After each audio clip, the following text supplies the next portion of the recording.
Lieutenant Governor Gilchrist, after the weekend significant ice storms, Governor Whitmer declared a state of emergency. What exactly does that mean, and why is it important? What a state of emergency means at the state level for these particular 12 counties is that we are releasing every resource that is necessary to make sure that the local officials have what they need to keep people safe, to get power restored, to clear off debris, to make sure we have the resources to open shelters and get people the needed things. They need food, oxygen is a real has been at a shortage. And so the state emergency declaration is just the state of Michigan saying whatever you need, we will deliver. So, this is just help from the state. It really isn't anything related to federal funding or federal assistance. No, that's a different process, and we certainly are monitoring. And once we have a better sort of total sense of what the damage has been and the economic impact, then we can join together to consider applying for federal emergency assistance.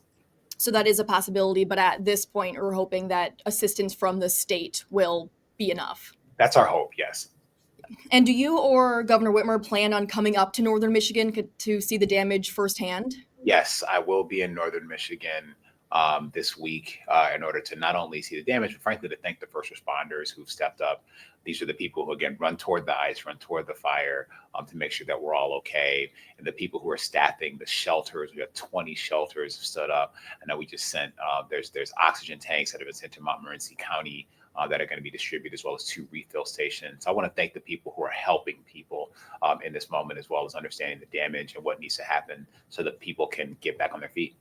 And we know progress is being made when it comes to recovery efforts, but there are still thousands of northern Michiganders without power right now. Have you talked to any power providers? Do you have any idea of when these people could see power come back? I have, and I know so according to Consumers Energy, as of like 8 o'clock this morning, there were still more than 90,000 people who still needed their power to be restored.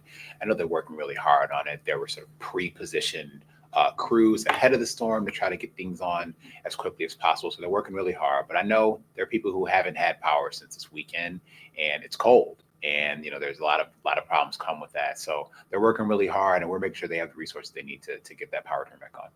And this has been a very significant ice storm here in northern Michigan. In your time in Michigan, have you seen a storm similar to this before?